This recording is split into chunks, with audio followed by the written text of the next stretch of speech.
Prime Minister Modi's Indira Barb triggers a fire. 5 मार्च 1966 इस दिन कांग्रेस ने मिजोरम में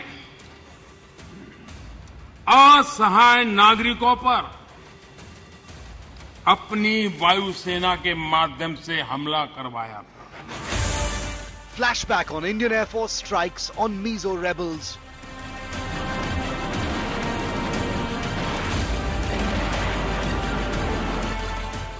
Did Indira make a mistake in bombing Mizoram?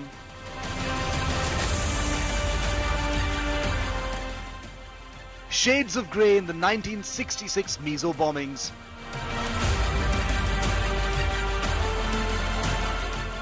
Mrs. Gandhi's mistake or solid action? कि अपने ही देश में वायुसेना से हमला करवाना कौन था उस समय?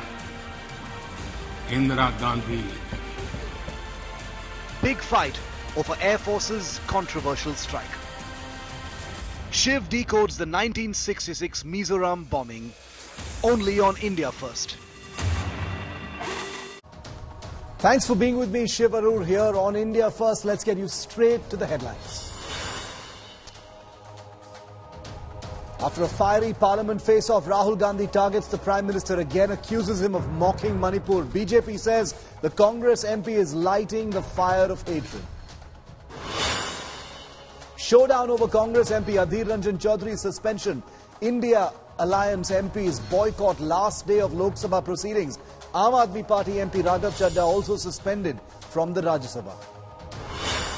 Amit Shah introduces bills to overhaul India's criminal justice system. Death for raping a minor and mob lynching under the new provisions. Home Minister says sedition law will be repealed soon.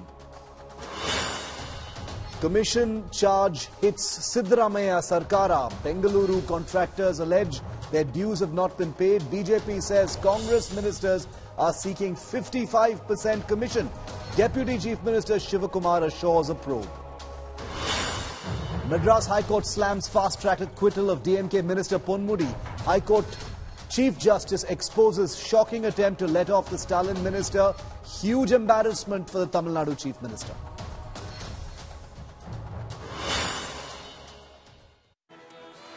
In yesterday's speech to end the no-trust vote centred around the Manipur crisis, the Prime Minister provided a lengthy defence of his government's Northeast policy, while also listing the decades of folly and failure regarding that part of the country, courtesy successive Congress governments.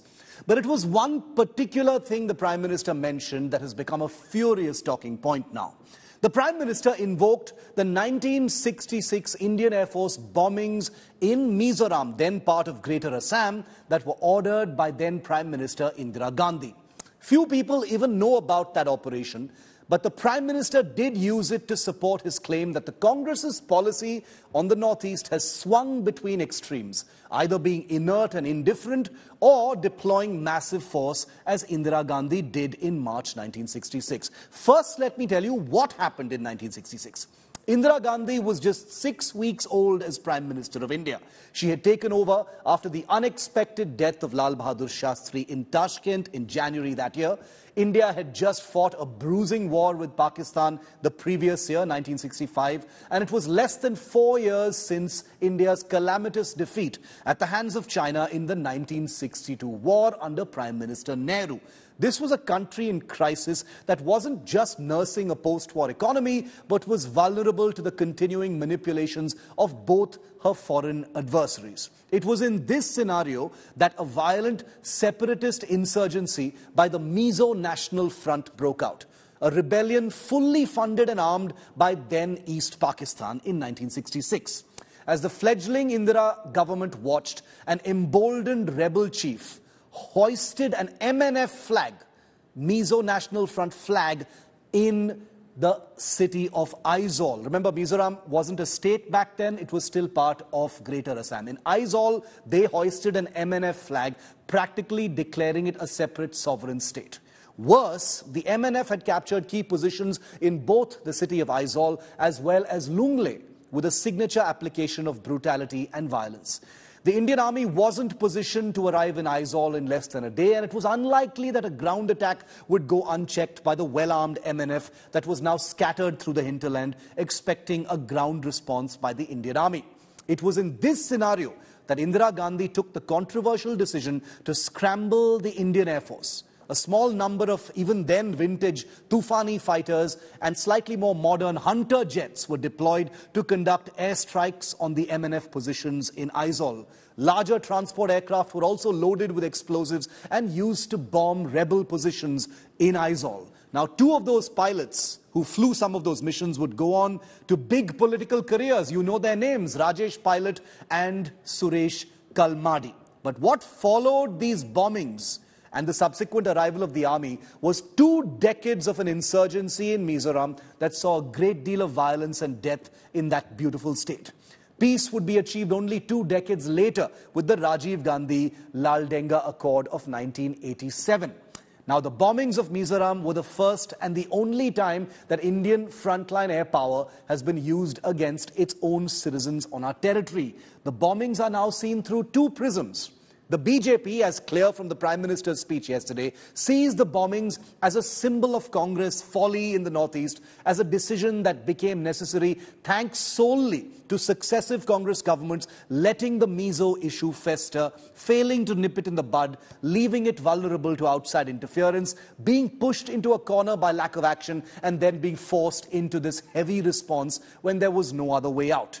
Mrs. Gandhi's handling of Bhindranwale later is used as a reference point to prove that her instincts in 1966 similarly failed her in the airspace over Mizoram. On the other hand, those who believe Indira Gandhi and the Congress have nothing to apologize about feel that this was decisive action. Indira Gandhi, after all, was less than 2 months old as Prime Minister when the insurgency exploded in her government's face.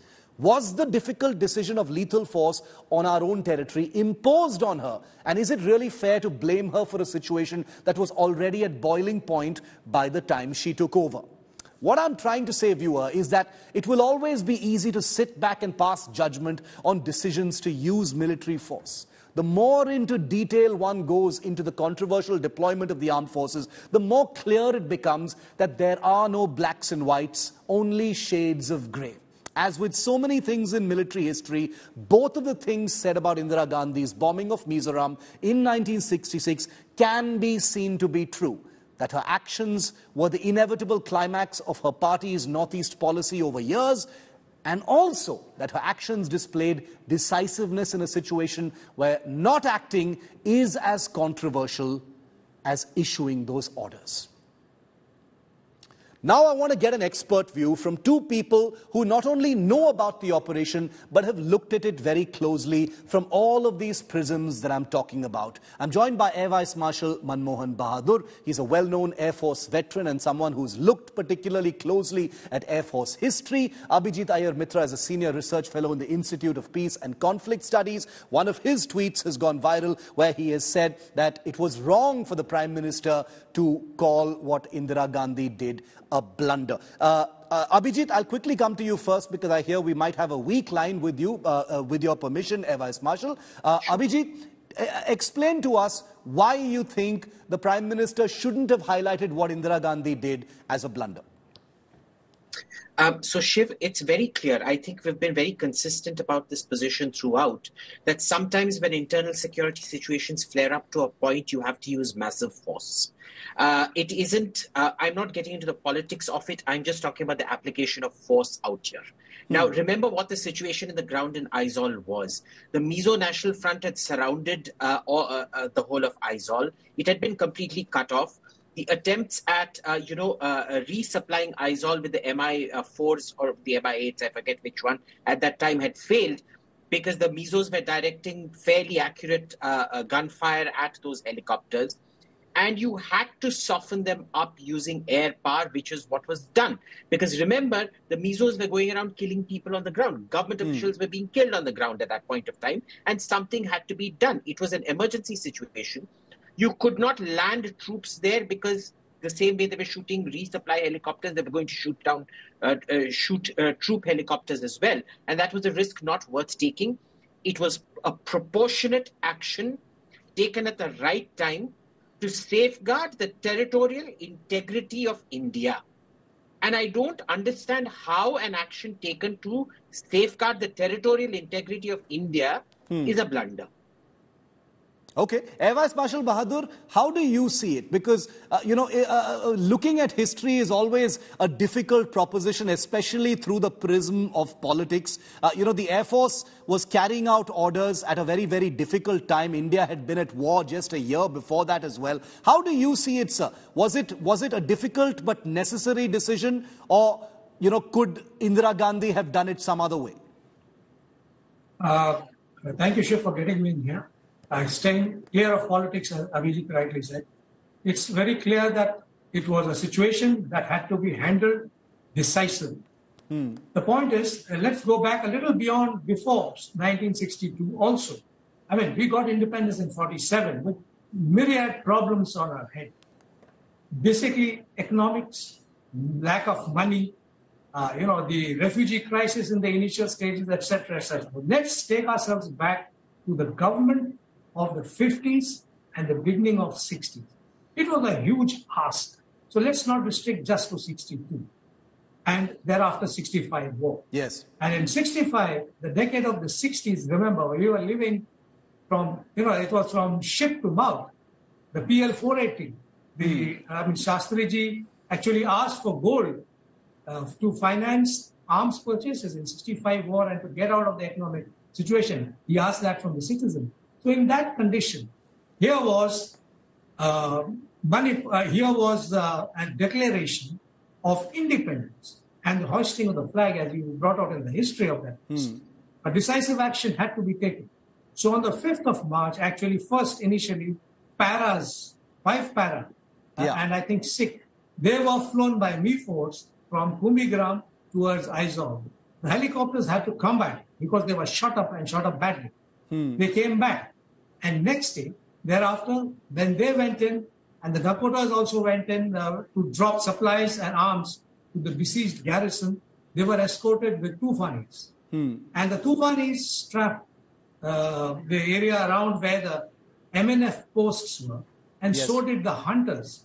So it was 29 squadron from Tesco and 37 squadron too, with the hunters that flew in. If the Prime Minister, or let's take it, the government of the day, had not taken that decision, then we would have been in big problems. And that lasted just 2 days incident. As far as we know, it was just 2 days, right. 5th and 6th, and 7th onwards thereafter, since they dispersed into the hills, the army caught up, removed the insurgents from the posts, and the normal process of anti-insurgency started.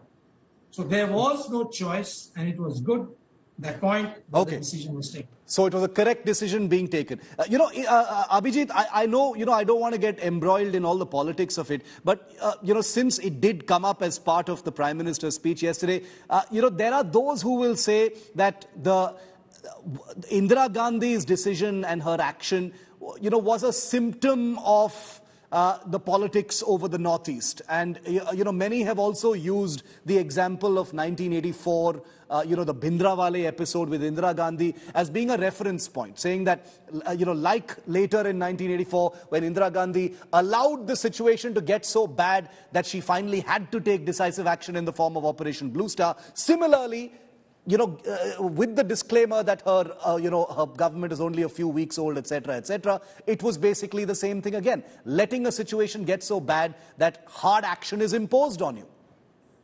I would disagree with that, Shiv, and I'll tell you why. So remember, in 1984, Bhindranwale was a creation of Indira Gandhi and Gyani Zail Singh. Both of them actively pushed Bhindranwale because they wanted to get votes away from the Akalis. That was a careful, calculated maneuver that had taken several years.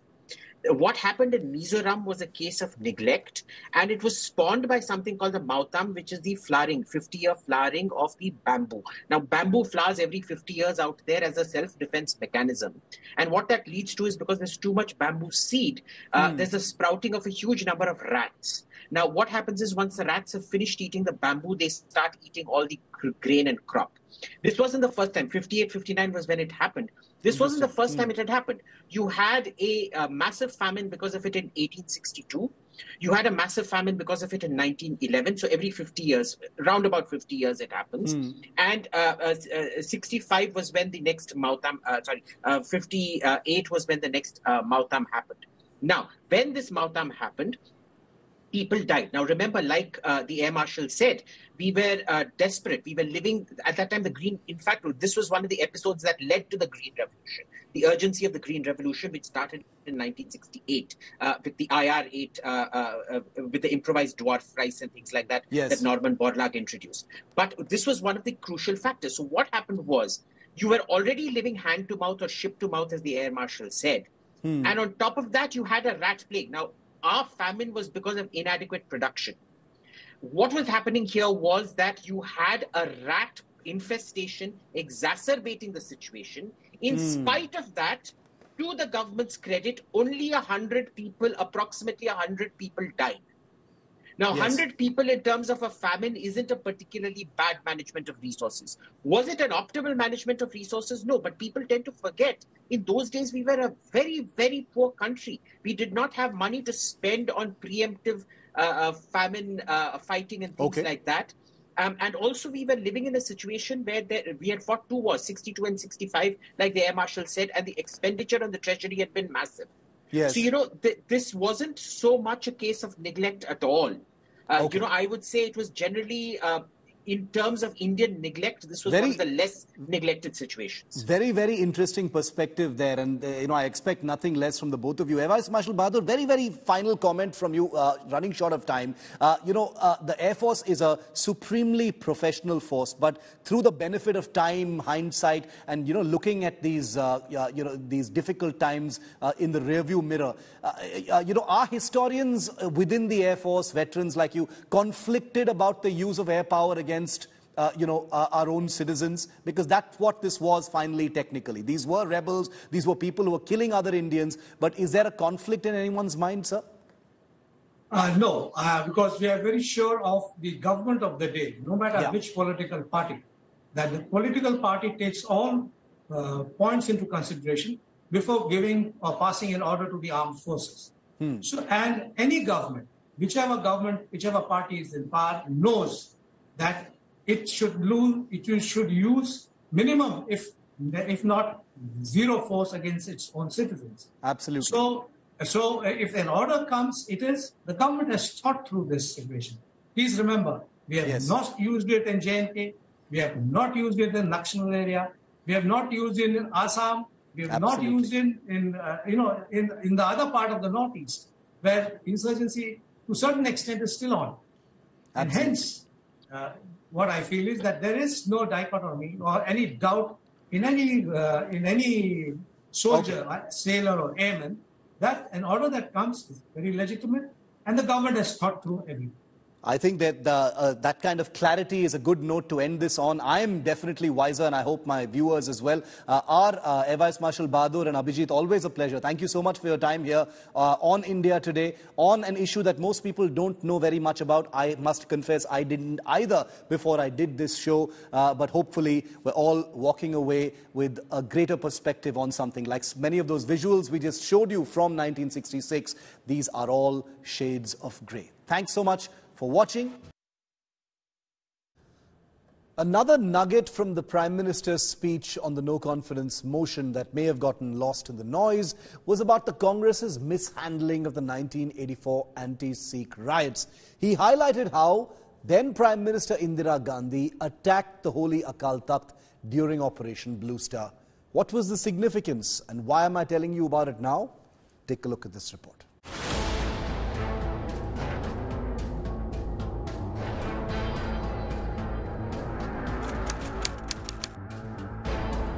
An operation that struck the holiest of Sikh shrines almost 40 years ago.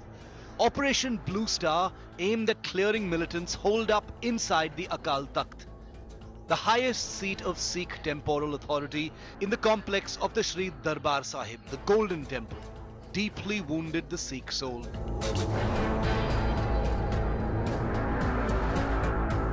A wave of protest ripped through the entire Sikh community. Many returned government honours and positions of influence. Fast forward to 2023. कौन था उस समय? इंदिरा गांधी। अकाल तख्त पर हमला हुआ है तो अभी भी हमारी स्मृति में है। उनको मिजोरम में उसके पहले ही आदत लग गई थी और इसलिए अकाल तख्त पर हमला करने तक वो पहुंचे थे, मेरे ही देश में, और यहां में उपदेश दे रहे हैं। India's Prime Minister recounts the army attack on the Akal Takht in his reply to the no trust motion on Thursday. Prime Minister issued this critique on the floor of Parliament. It was a rare critique of its kind of Operation Blue Star in several ways. The texture of PM Modi's mention of the attack on the Akal Takht was filled with heavy criticism of the then Congress government for using the might of the armed forces on the most sacred site of a community. Prior to PM Modi, heads of government have usually avoided critiquing Operation Blue Star as openly as he did in the Lok Sabha. For the record, the BJP has been a vocal critic of Operation Blue Star. Most of that criticism, however, has been voiced outside Parliament. The worst form of desecration, if ever carried out, of the Golden Temple is to be talked about. It was by late Prime Minister Srimati Indira Gandhi. Tanks rolled on to the Golden Temple. The walls of the Golden Temple literally came crumbling down. Can we ever think of any worse form of sacrilege or desecration? In 2005, then Prime Minister Dr. Manmohan Singh, himself a Sikh, issued an apology for the massacre of Sikhs that followed the assassination of Indira Gandhi in October 1984. But he referred to Operation Blue Star as a tragic event in the context of Indira Gandhi's determination not to change her Sikh bodyguards. 4,000 people were killed in this great national tragedy that took place in 1984. I have no hesitation in saying that what happened, the death of a great Prime Minister who had served our country with the greatest distinction in peace and war, her death at the hands of her own bodyguards was a great national tragedy. And what happened subsequently was equally shameful. But Prime Minister Modi's direct comments on Operation Blue Star in Parliament have been received positively by the BJP's former allies. प्रधानमंत्री साहब का ये बयान बहुत अहम है और हम ये चाहते हैं कि ये जो ताका निरा तारा का ऑपरेशन हुआ है इसको पार्लियामेंट में पास किया जाए और उसके ऊपर खेद प्रकट किया जाए ताकि ये बात सही हो सके. The complex legacy of Operation Blue Star continues to haunt the Sikh community.